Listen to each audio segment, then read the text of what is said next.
Hello, sports fans. Let me again welcome you to another episode of John Sports Corner. And do we have some sports news for you? So let us cut the fat and let's get down to the bone and kick over to John Sports Corner. John, welcome to your network, John Sports Corner. Thank you so much, Trevor. Very good afternoon, friends, family. Wherever you are, thank you for visiting and staying with John Sports Corner on the SosoBone Media Network. Before we forward into this afternoon's sports roundup, let me invite you into the Winner's Circle radio store in the SosoBone shop. And folks, just shop as you drop. Just go through the merchandise that's there, select something, and you can probably send it out as a gift or for yourself. Yeah. There's the great Jamaican Blue Mountain coffee there, folks. So you can top it off with the great Jamaican Blue Mountain coffee. Can you imagine before you go to church on a Sunday morning and you brew that coffee? You sing like a bird when you go to church. Like a hummingbird. Again. Anyway, let's talk sports. As usual, we start with some birthdays. Today, Yannick Brown, young Jamaican Olympian hurdler, celebrates a birthday. So too former West Indies and Barbadian cricketer Carlisle Best celebrating tomorrow. Miss Everything, multiple Olympic and world champion medalist Veronica Campbell Brown celebrates a birthday. Happy birthday, VCB. Also celebrating tomorrow, Joseph Robertson, a 400 hurdler. Former boxer Jerry Quarry, who had some memorable fights against Floyd Patterson, Muhammad Ali, and Kenny Norton. Right. 1994 World Cup winner for Brazil celebrates a birthday. Also tomorrow, Matt Smith, the great running back for the Dallas Cowboys of yesterday, he celebrates a birthday. Desmond Howard, 1991 Heisman Trophy winner, celebrates a birthday. Ray Lewis, Baltimore Ravens 2000 Super Bowl MVP celebrates. Edu, another Brazilian who was part of the 1970 World Cup winning team, celebrates a birthday. Then on Friday, good buddy of mine, former Jamaican West Indies cricketer Nikita Miller, celebrates a birthday. On Saturday, Seymour Newman, Olympian, also represented Jamaica at under 19 cricket with the great Michael Holding. Of course, they were under 19s at the time. Also, Jeffrey Dujon. Okay, so let's talk some track and field. As I expected, Jamaica didn't mine a lot of medals at the 2025 World Relays in Guangzhou, China, mining only 2 medals. And while I don't care too much for the World Relays, it is a World Championship qualifying event. But I think it comes too early in the season for Jamaican athletes. Uh, a lot of our athletes who train now in Jamaica to the various clubs, their coaches I don't think, are getting them ready for world relays. They are getting them ready for beyond world relays. So, um, I don't think our athletes were necessarily at peak level going into the world relays. In fact, you speak to some of our coaches and they always tell you that the athletes were what they call loaded. They probably hadn't started the speed work that will get them sharp for competition. From reports and rumors them deadly. Our athletes are not to blame for a less than stellar performance. It's more poor planning of our administrators. Here we go again, John. While athletes from other countries reportedly got to China days before the event and were able to settle in comfortably, Jamaican athletes again reportedly had travel connection issues. And when they finally made it to their destination, their luggage wasn't with them, Trevor. Oh, my goodness. Oh, my goodness. You know, John,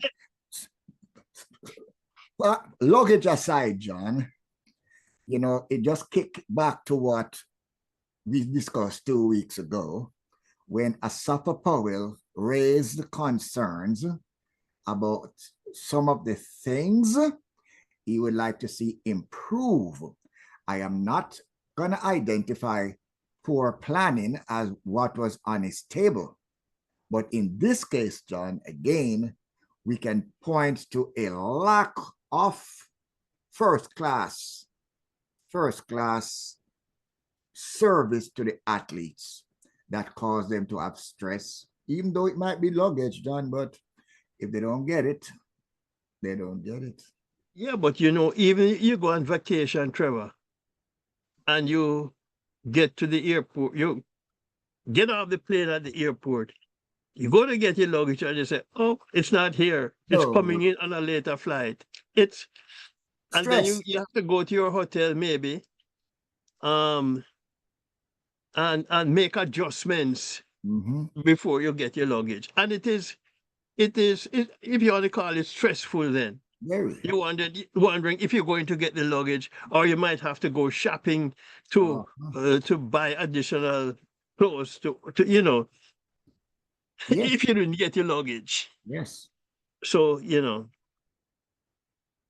Anyway, Trevor,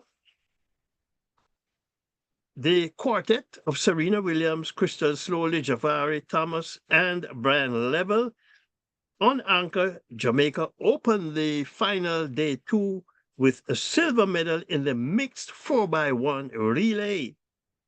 The first time the mixed 4x1 relay was run at World Championships. Canada took gold, of course, with Great Britain bronze, while the team of Natasha Morrison, Shelly-Ann Fraser-Price, Tina Clayton, and Sharika Jackson squeezed bronze in the women's 4x100-meter relay. Jamaica men qualified for the World Championship by finishing third in their 4x4 qualifier 2 in 3 minutes, 2 seconds flat. On the women's side, after running so poorly in round 1 of the World qualifying 4x4 relay on Saturday, Jamaica opted out of putting a team in the World qualifying round 2 on Sunday. We know that Jodianne Williams came out of qualifier 1 with an injury. Matter of fact, she was asked to run despite knowing she was carrying an injury. So far, no word on why a team wasn't placed in that qualifier 2.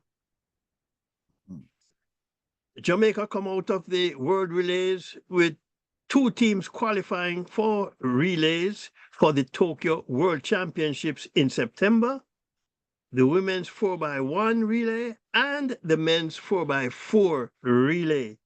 Jamaica will have to find ways of qualifying for the mixed 4x4, the men's 4x1, and the women's 4x4.